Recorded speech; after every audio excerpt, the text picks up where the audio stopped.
Assalamualaikum warahmatullahi wabarakatuh. Perkenalkan, nama saya Neni Kurniati. Saat ini saya sebagai dosen di program studi Informatika Universitas Nahdlatul Ulama Sidoarjo. Di prodi Informatika ini, saya mengampu beberapa mata kuliah, antara lain ada dasar pemrograman, algoritma dan struktur data.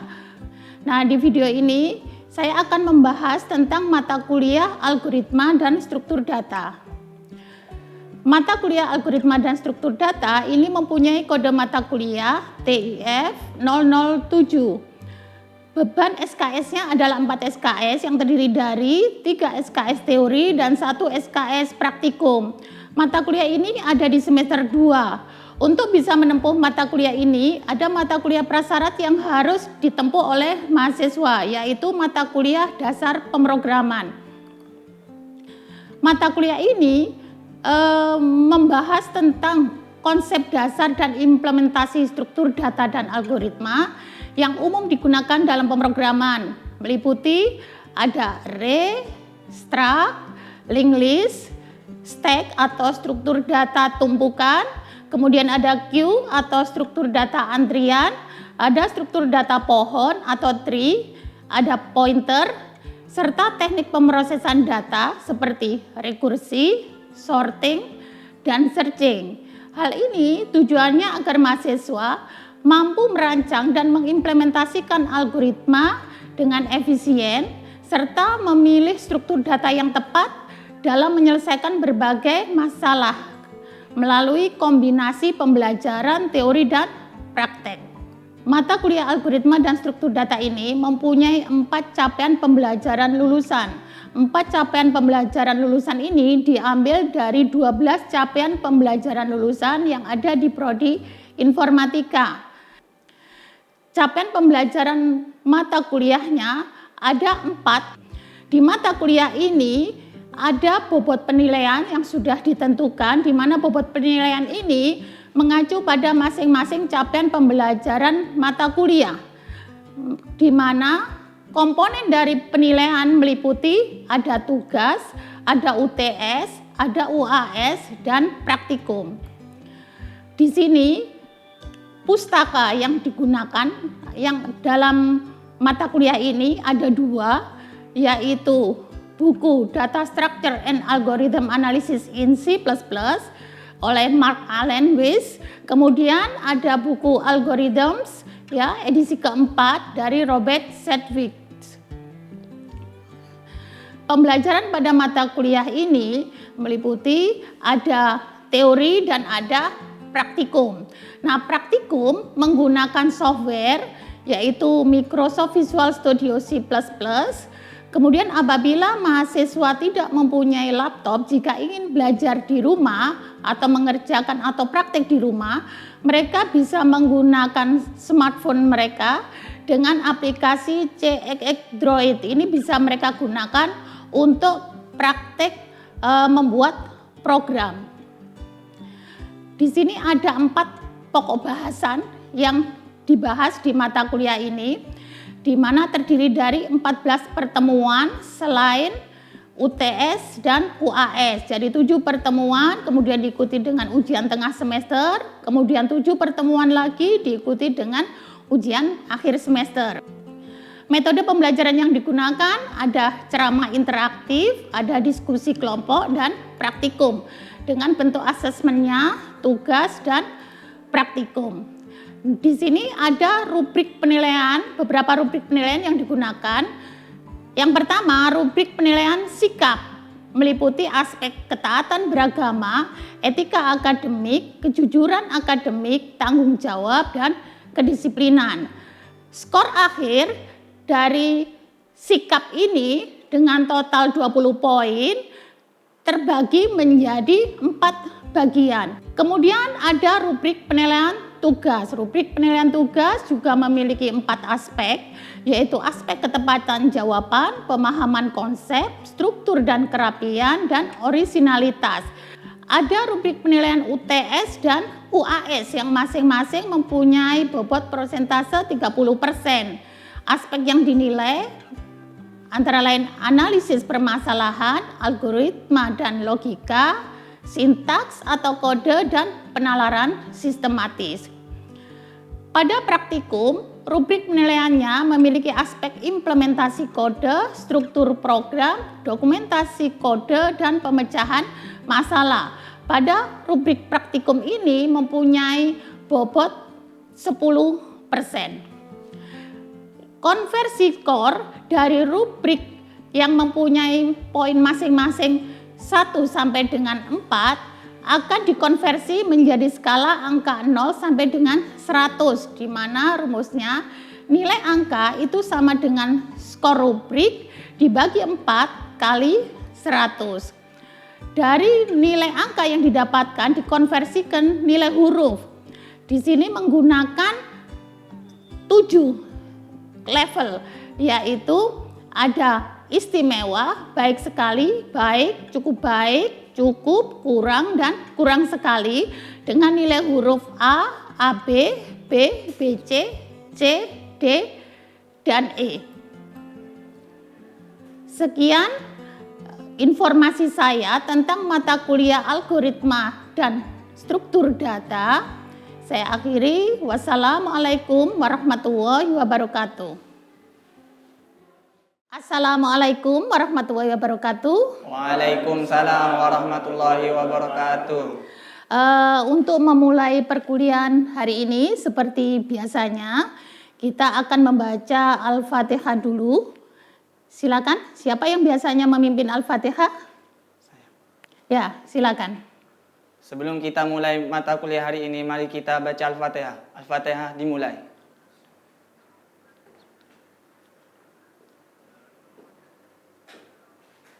Selesai. Oke, ya. Kita lanjutkan materi minggu kemarin yang kita bahas tentang pointer. Nah, hari ini kita bahas tentang linked list.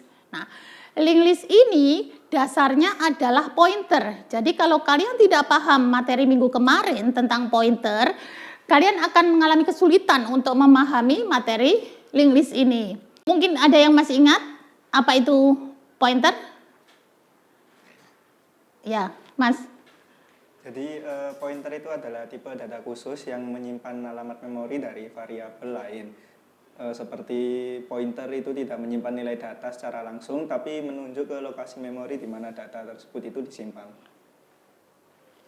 Oke, nah kita akan lanjutkan materi hari ini tentang, sekarang kita akan belajar bersama-sama. Ya, coba linked list. Buka AI kalian, apa itu linked list? Coba Mas, apa yang muncul di smartphone Anda tentang linked list? Linked list adalah salah satu struktur data yang digunakan untuk menyimpan kumpulan data secara dinamis, di mana setiap elemen data saling terhubung melalui pointer atau referensi. Seperti itu, Bu. Ya, jadi linked list itu kumpulan data. Nah, datanya ini dia disebut dengan node biasanya. Nah, node ini terangkai, terhubung satu sama lain menggunakan pointer. Struktur data linked list ini dia dinamis, tidak seperti array, ya. Hari ini kita bahas tentang single linked list. Ya, jadi ada single linked list, ada double linked list. Single linked list itu berarti dia hanya bisa berjalan satu arah saja. Kalau double linked list bisa arah ke kiri dan ke kanan. Ya. Nah, sebelum kita bahas tentang bagaimana algoritma pada operasi linked list, ya, mungkin ini ada analogi yang memudahkan kalian untuk memahami bagaimana itu linked list, bagaimana kita membangun sebuah linked list, ya. Analoginya adalah seperti ini. Kalau kita umpamakan di kehidupan sehari-hari, linked list itu kita ibaratkan adalah rangkaian perahu, ya. Rangkaian perahu. Perahu ini terangkai satu sama lain. Kemudian perahu ini supaya nggak hilang, dia akan tertambah di dermaga. Ya, di sini kita asumsikan bahwa arus air itu arahnya menjauhi dermaga atau ke tengah laut. Nah, pada analogi ini adalah bagaimana caranya kita menambah perahu pada rangkaian perahu itu dengan catatan tidak boleh ada perahu yang hanyut. Nah, ada bagian-bagian yang ada di dalam link list. Yang pertama adalah pointer awal ya, atau ada yang menyebut head ya. Nah, di sini saya menyebutnya sebagai awal. Pointer awal ini kalau di perahu ini kita ibaratkan adalah tambatan tali ke dermaga. Itulah pointer awal. Kemudian sebuah note dia terdiri dari dua field atau dua bagian. Yang pertama adalah data, kemudian yang kedua adalah pointer, di mana pointer ini biasanya disebut next. Dia akan berisi alamat note berikutnya. Di perahu ini dia kita ibaratkan adalah tali. Jadi ada sebuah perahu, dia mempunyai tali di sebelah kanan, hanya satu tali, tidak boleh lebih dari satu tali. Kemudian bagaimana kita membangun sebuah note? Nah, setiap data yang akan kita rangkaikan dalam link list, dia berbentuk note di sini. Kalau diibaratkan perahu, berarti kita membuat atau menambatkan sebuah perahu di samping dermaga, ya, di situ, di sebelahnya dermaganya link list, ya, untuk nanti dirangkaikan. Ini. Nah, di sini create note. Yang pertama, bagaimana caranya membuat sebuah note baru di mana note ini nanti akan dirangkaikan dengan data yang ada di link list. Yang pertama kita lakukan adalah kita membuat sebuah note baru di mana note ini nanti akan dirangkaikan dengan data yang ada di link list, ya. Yaitu perintahnya struct link baru sama dengan 0. Kemudian kita alokasikan memori supaya nanti dia bisa diisi data, ya. Nah, di sini yang pertama adalah ini. Nah, kita sediakan tempatnya, ya, dengan alokasi memori ini. Kemudian kita masukkan datanya. Nah, data ini misalkan diisi 10. 10 ini dari data integer biasa, ya, dimasukkan ke data ini, ya. Kemudian baru pointer next sama dengan 0. Mungkin ada yang masih bingung? Ya. Saya masih bingung bagian yang baru pointer ke next sama dengan 0 itu, Bu. Oh, ini. Oke ya. Mungkin di sini gini maksudnya, ya. Yang pertama, baru pointer data sama dengan dat. Ini akan mengisi datanya. Kita mau mengisi data ini contohnya data 10. Bagaimana perintahnya ini kok bisa baru pointer data sama dengan dat? Kita analogikan di perahu ini, ya. Kita mau mengisikan sebuah barang di perahu ini. Nah, berarti kita kan harus bisa megang perahunya kan harus bisa mendekat ke kita. Nah, untuk bisa mendekat ke kita, pasti ditarik dari tali baru. Karena ditarik dari tali baru, maka ini baru. Ditarik tali baru. Perahunya mendekat, tapi perahu itu kan punya dua bagian. Ada perahunya dan ada talinya. Kita mau ngisi data di perahunya, maka baru pointer data. Berarti perahunya di situ diisi dengan data yang ada di dat. Contohnya 10, variabel dat ini ya, 10. Nah, kemudian baru pointer next sama dengan 0. Dari mana perintahnya? Ini next ini adalah pointer, talinya perahu. Ya, untuk bisa menjangkau atau mengakses talinya perahu, pasti perahunya harus dekat. Supaya perahunya mendekat, maka ditarik dari tali baru, ya. Makanya baru. Nah, karena baru ini ditarik mendekat, perahunya ada dua bagian, yang mau saya akses adalah talinya, maka pointer next. Karena menjuntai, maka sama dengan 0. Paham? Oke, kita lanjut. Nah, sekarang kita memasukkan data. Nah, untuk memasukkan data, kita tidak pernah tahu seperti apa kondisi link listnya, sudah terisi data atau masih kosong. Bagaimana kita bisa tahu bahwa link list itu masih kosong atau belum ada datanya? Ya. Pointer awalnya sama dengan 0. Pointer awalnya sama dengan 0 ya. Jadi kalau pointer awalnya 0 berarti link list itu masih kosong atau belum ada datanya. Kalau tidak 0 berarti sudah ada datanya. Nah, ketika link list itu masih kosong atau belum ada datanya, ketika menambah perahu, maka perahu itu pasti posisinya paling depan. Karena dia merupakan perahu pertama. Ya, bagaimana cara merangkainya? Ini kalau kita ibaratkan di situ ada 2 dermaga ya, ada awal sama baru. Perahu yang mau ditambahkan itu ada di dermaga baru, sedangkan link listnya nanti akan ada di dermaga awal. Ini.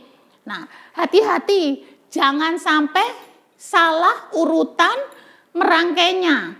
Karena kalau salah urutan merangkai, nanti kita akan kehilangan datanya atau kehilangan perahunya.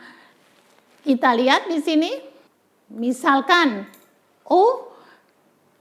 talinya perahu, tali baru diputus, kemudian talinya dermaga awal disambungkan ke perahu 10. Gampang kan? Nah, kita lihat.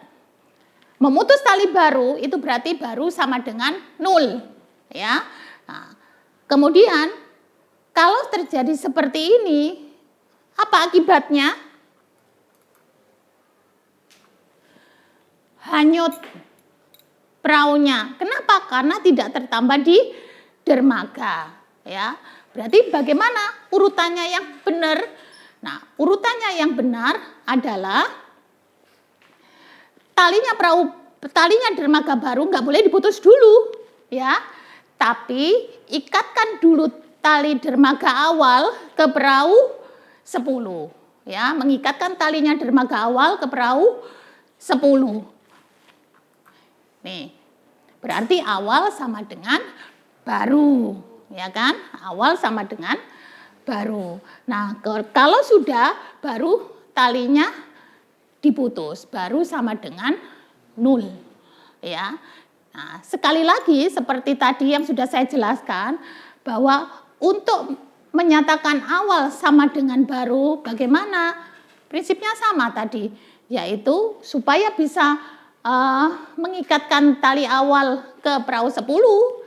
Ya, berarti dia harus dekat untuk bisa menariknya menggunakan tali baru. Itulah kenapa awal sama dengan baru. Nih.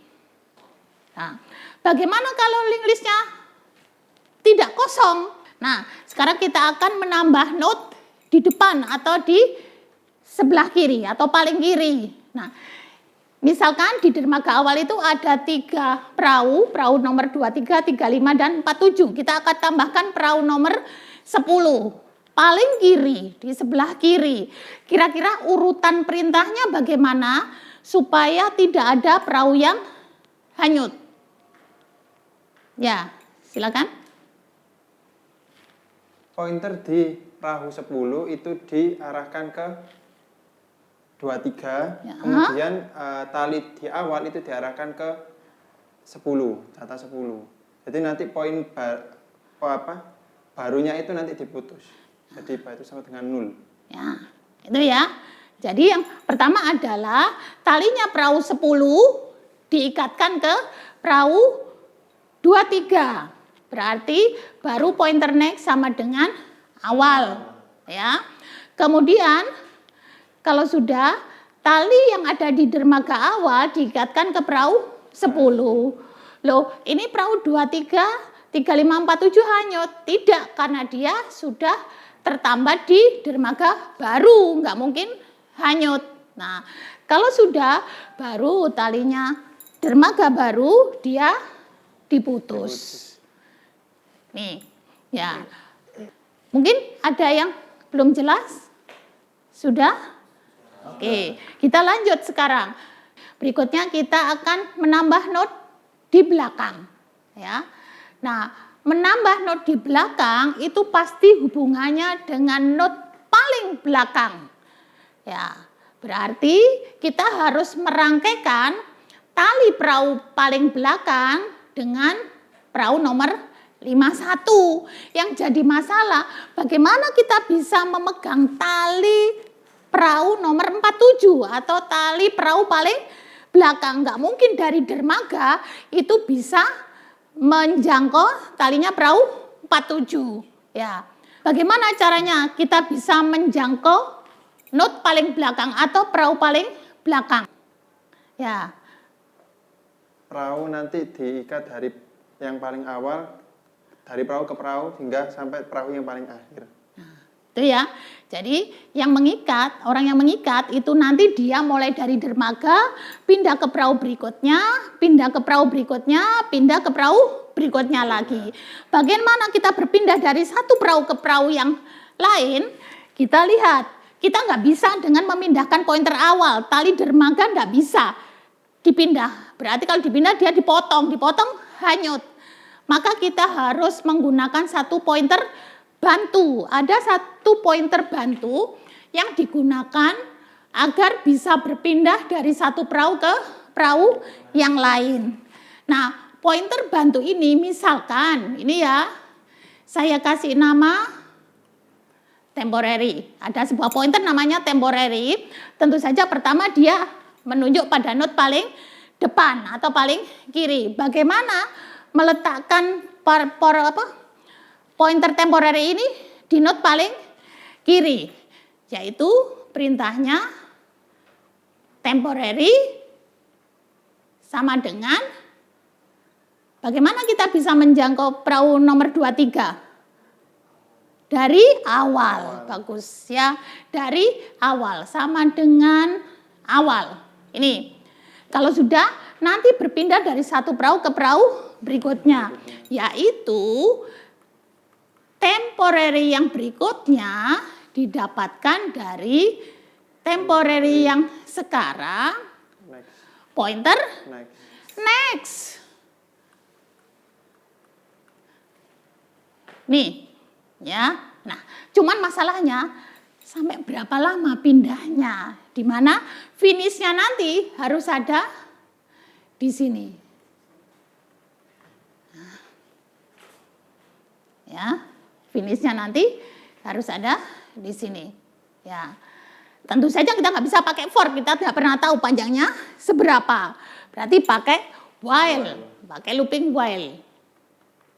While, nah. Bagaimana kita bisa tahu bahwa itu sudah perahu paling belakang? Apa cirinya perahu paling belakang? Nol.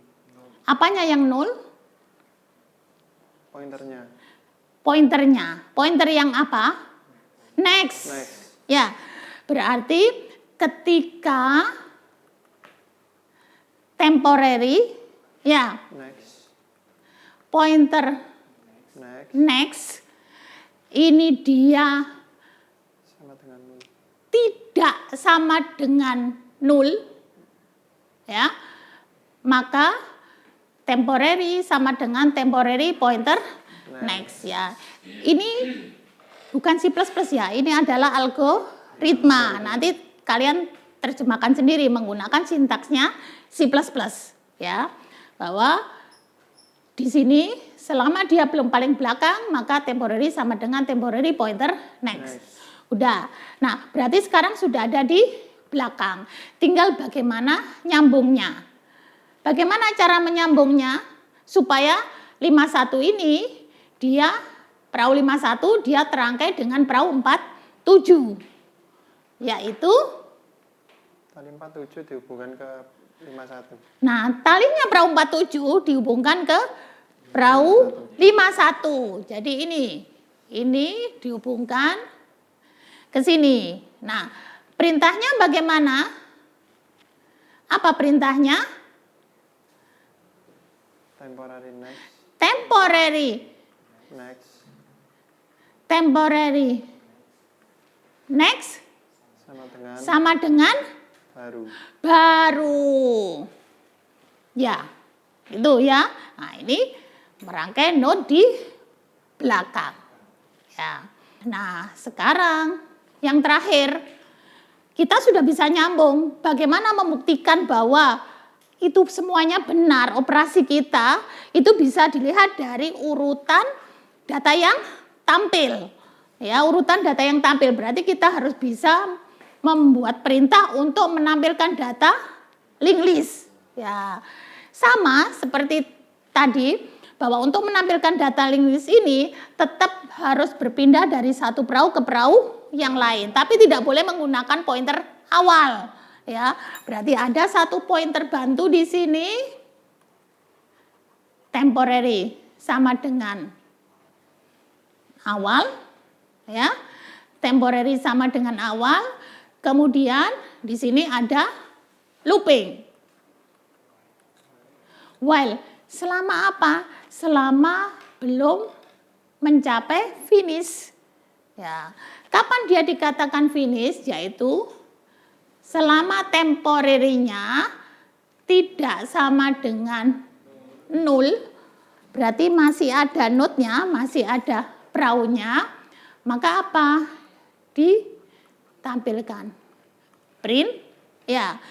Apa yang ditampilkan? Yaitu temporary pointer data. Datanya ditampilkan, kalau sudah pindah ke perahu berikutnya, yaitu temporary pointer next sama temporary sama dengan temporary pointer next. Ini ya, temporary sama dengan temporary pointer next. Ya, nah inilah materi bagaimana kita membangun sebuah linked list. Mungkin ada pertanyaan atau ada yang belum paham? Sudah paham semua ya? Oke, kalau begitu cukup sekian perkuliahan kita hari ini. Seperti biasa kita akhiri dengan bacaan Al-Asr, ya. Silakan. Sebelum kita mengakhiri perkuliahan pada hari ini, agar ilmu kita dapat teresap di diri kita, marilah kita berdoa. Doa dimulai.